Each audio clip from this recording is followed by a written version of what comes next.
Welcome to the Legacy Leaders Podcast. Are you doing the best for your client to help them create their legacy? Are you creating a plan that goes far beyond finances to help people ensure that it becomes the driving force behind all decisions? On this podcast, hosts Katie Beth Hand and Stan Miller will help you with growing your practice and your clients' peace of mind. Together, they bring the best and brightest minds to share with you how to help your clients develop their best legacy. And now, here are your hosts, Katie Beth and Stan. Welcome to the Legacy Leaders Podcast. I am your guest host, Lori Varco. Today, my guest is legal expert Emma Michaels. Emma, thank you so much for joining me. Let's talk a little bit about what you do. So why did you go to law school, Emma? What led you into the law? Well, I don't know. When you're younger and you kind of got that argumentative personality and everybody's like, you'd make a great lawyer. And I think, and when I was raised in a family, everybody kind of says doctors, lawyers is the best profession. And I couldn't stand blood, but I was great at arguing and debating. And so I went into law school, and I initially went in, I guess, you watch the crime shows, you watch these kind of social justice motivated shows about lawyers, and that led me into law. And then when I got into law, I realized that, every aspect of your life is governed by some type of law. And so you don't necessarily have to go in with the TV way of going into things. So I'm not a litigator. Okay. Not a litigation lawyer, no. But that was the motivation. And then I found my way from there. Yeah. And so is estate planning a specialty for you? Estate planning is a major focus for me, but I have to admit I have a love and passion for real estate as well, which led me into estate planning, really, just because real estate is a main component of estate planning or people's assets and portfolios. And so my focus is on estate planning, but I have such a major passion for real estate, both in my practice and outside my practice. I invest in real estate myself. And so I like both areas. Awesome. So how is it that you ended up at Aon Law? Tell me how. Well, I am a founding partner of Aon Law. And so I run my practice for a number of years, a decade. And, it's nice to work in with colleagues, right? It's nice to work with colleagues and to have a team, and everyone does a little bit of different things. And so we founded Aon Law about 2 years ago. Fantastic. So Emma, who's your ideal client? My ideal client is probably somebody who is, typically my ideal client will be somebody kind of middle-aged, building wealth and thinking about the future, not too old. Okay. Because I know that in estate planning, a lot of people tend to think that it's something that you do close to the end of life. And I would argue, no, it's what we do during wealth building times, right? Actually, I would be even inclined to say as soon as you buy your first property or you start your business, you should start your estate planning. You should start your estate planning because estate planning is wealth planning, it's financial planning. And so that's my ideal client, somebody who's right there at the cusp or just kind of building their wealth and wanting to get organized and proactive on their future. Emma, can you talk a little bit about what estate planning is? Yeah. Well, I like to just, estate planning is really planning for your future because we are all going to die at some point. Okay. And so generally we think about it as planning for death.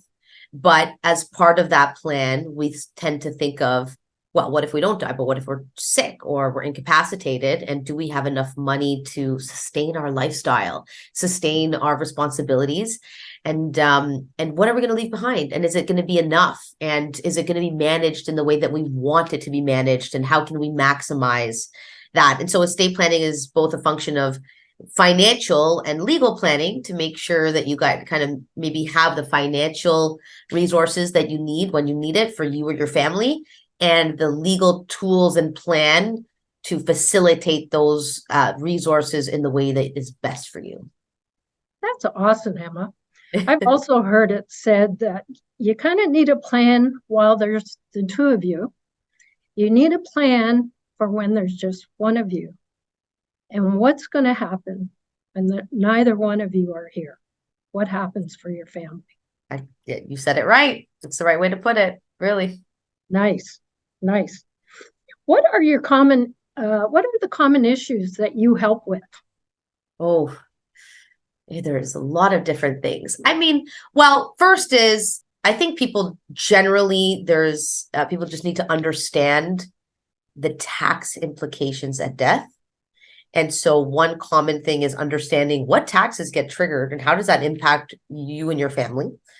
And so that's just kind of a general thing that we help with on a regular basis, understanding that and understanding, what tools can we use to minimize that and kind of minimize conflict. I think another major thing is, I like to say that as lawyers, what we do is we manage relationships between people and their money, right? Because all of these legal tools and plans that we do are really to kind of manage those relationships of what people are going to do with money and each other and how they're going to relate. And so often these days we have very complex family structures, right? Things are changing. It's not just a nuclear nor, traditional family. And we have people that are common law, that are on, second marriages, third marriages. They have blended families, people that have kids that aren't really their kids, but they treat as kids. And so understanding that and helping to manage the plan between people is a big thing that we do. And then also managing things like people with disabilities, right? Sometimes a lot of families have children with disabilities. There is mental health and addiction issues.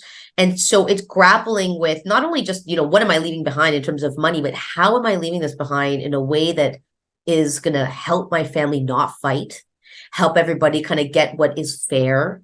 Often in blended families, we want to kind of, make sure our current spouse maybe has enough to live, but we want everything else maybe to revert to the kids after. And so I just find that more commonly, one is we're just kind of letting people understand what taxes occur and what obligations occur at death. And just managing these complex relationships, and everybody's different. Every family's different. Everybody's different. And so I would just kind of say that that's mainly what I focus on. That's awesome. What are some of the misconceptions about estate planning? The biggest misconception about estate planning is that you leave it till your older years. Okay, that's number one. And people always, it's so common. I need to bring my mom in. I think your mom needs to come in for, she needs to call, right? And because it's especially if you're interested in building wealth, or if you're building wealth or you have built wealth, it's important to understand the strategies behind the plan. And if you cannot grasp that, if you want to do advanced level estate planning, if you can't grasp that, your kind of opportunity is missed, right? There's a potential for a capacity issue there, right? Right. But the other thing is people just tend to think that if you're married and you have kids, that it's just naturally going to go to them. And so there's just kind of a failure to understand what the processes are. I always go back to taxes because taxes get triggered, right? So one misconception is that I could just leave things behind. It doesn't trigger taxes. So, that's not true after you leaving things to a spouse. That's true after spouses. Not true. Bunch of taxes. Right. And people just kind of think, maybe it'll just flow to the kids. And of course, it's not true. If we have minors, if we have people that are incapacitated, there's all types of, government bodies or other people that can get involved. So it's not just so simple. And then I guess the third one is that the government comes and takes things. And the government doesn't come and take things. I mean, they can, but it really takes a lot to get to that point, right? Sure. But yeah. Absolutely. Have you come across any situations where their estate went wrong? Not because, where they didn't have that plan, where they didn't visit with you soon enough. Yeah. Can you think of a couple situations that I can. Well, and I hate to say it, but it's usually the simple wills or the ones that are done online that aren't canvassing enough about the relationship issues or enough. There's just really a lot of questions that you have to ask to not leave gaps in an estate plan. Because you might say, well, everything to this person, and if that person dies, then what? And so, I have one, for example, it was pretty sad. I mean, we had a will that was done improperly, so then it was declared invalid, and then everything went to kids, and one of the kids had a severe drug problem. And there was nothing to do. Like the kid got his share, and unfortunately, the kid is no longer with us. Oh dear. And that's a tragic outcome. I think that's the most tragic outcome that I really hate to hear those stories. Yeah. But I know they're out there. Am I not out there? You know. And just other things where people... sorry. I was just going to ask you, can you tell us a story where you know it's gone right? Yeah.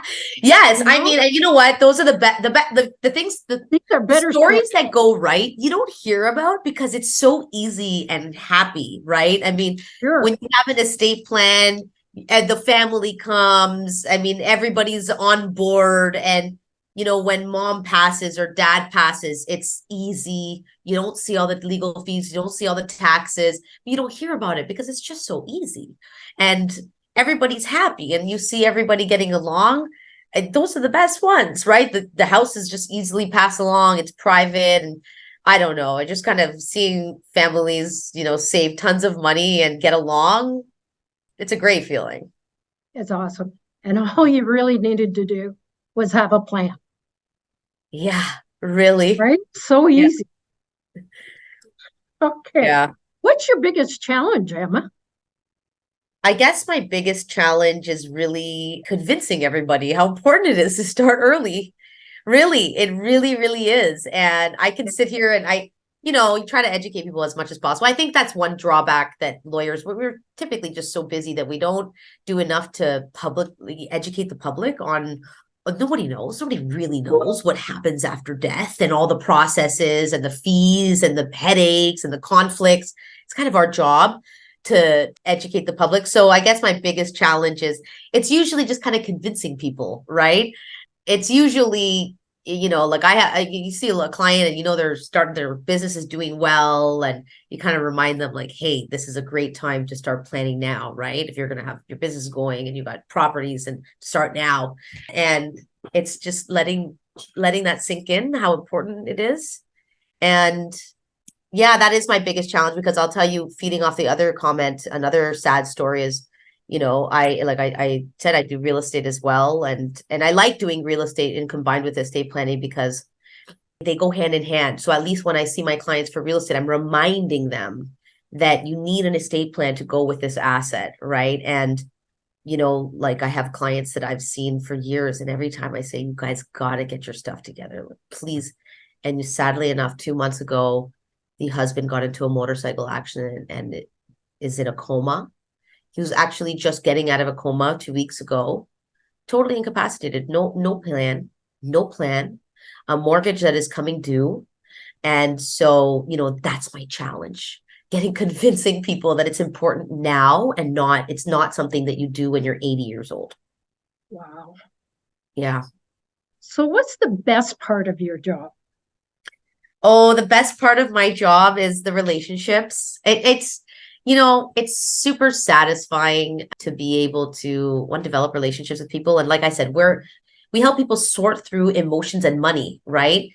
Because there's so much of, this kid needs this help, but this happened and that happened. And how would I do this in a fair way? And I don't want this to happen. And it's really nice to get to know your client, right? And it's kind of a long, I say, you should be kind of updating things once in a while and at least have a relationship where you talk once in a while.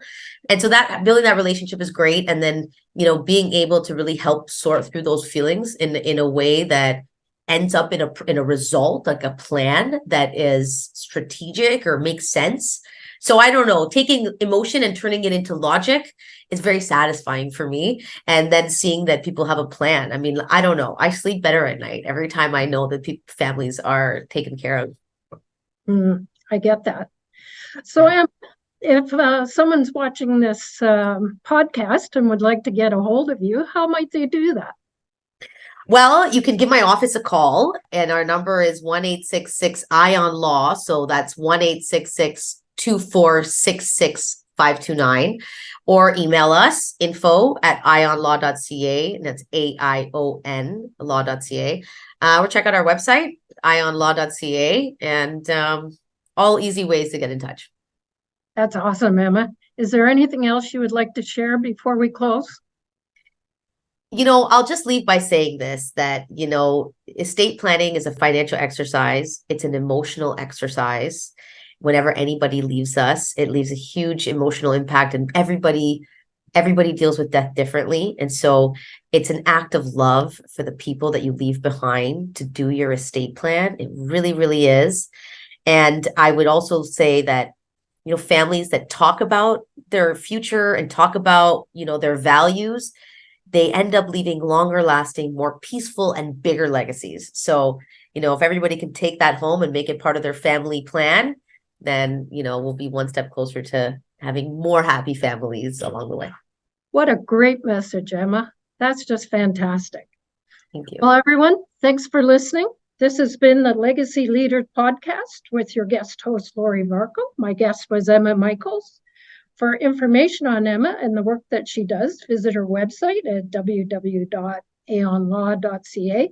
We'll also add this to the link in the show notes. Thank you for joining me. Thank you. You've been listening to the Legacy Leaders Podcast with Katie Beth Hand and Stan Miller. For more information on them and the show, please visit pinnaclelegacylaw.com. If you like what you've learned today, do share the program with your friends and subscribe wherever podcasts are found.